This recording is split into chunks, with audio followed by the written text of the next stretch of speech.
அமெரிக்காவில் நம்பி தொழில் பண்ணுறதுக்கு அமெரிக்காக்காரங்களுடைய இராணுவத்தை வைத்து அவங்களுக்கு பாதுகாப்பு கொடுக்குறேன்னு சொல்லி அதுக்கு ஒரு கட்டாய வசூல் பண்ணி எல்லா ஹோட்டலையும் ஆக்குபை பண்ணி எல்லா தொழிலையும் முதலீடு பண்ணி அந்த நாட்டில் துபாயில், கத்தாரில், குவைத்தில், சவுதி அரேபியாவில்னு எல்லா இடத்துலையும் கொள்ளையடிச்சிருந்தாங்க இல்லையா? அந்த இடத்தெல்லாம் ஓட வச்சாச்சா? இப்படி திருப்பி கொடுப்பாங்கன்னு நினைக்கலையா? அவங்கெல்லாம் சமாதானமே வரல. ஆனால் வாக்கியபடி சனி குரு வீட்டுக்கு பேரிச்சான பிறகு போரெல்லாம் ஆரம்பித்து கடைசியில் போரில் புறமுதுகிட்டு வாங்கி என்னென்ன சேதங்கள் இஸ்ரேலுக்கு ஆச்சு, இவங்களுக்கு ஆச்சு. நான் எந்த நாட்டுக்கும் சம்மந்தம் இல்லை. எதுக்கு ஒரு சந்தோஷமாக இருக்கிற உலகத்தை கெடுத்தீங்க? அதை அடிக்கிறது, இதை அடிக்கிறது, தண்ணி வர இடத்த அடிக்கிறது, குழந்தைங்களை அடிக்கிறது, டாட் பூட்டுன்னு வந்து கேமரா முன்னாடி இங்கிலீஷில் பேசிட்டா இங்கிலீஷில் பேசுகிறவன்லாம் தப்பு பண்ண மாட்டான்னு நம்ம மக்கள் நினைக்கிறது. வெள்ளையாக இருக்கிறவன் எப்போவுமே பொய் சொல்ல மாட்டான்னு நம்ம மக்கள் நினைக்கிறது.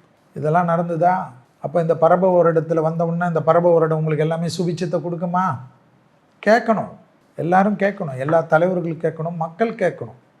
இன்றைக்கி தான் சோஷியல் மீடியாவில் இருக்குல்ல, அது எந்த மதமாக இருக்கட்டும், ஒரு மதம் அழிகிறது எப்படி நம்ம ஒத்துக்க முடியும்?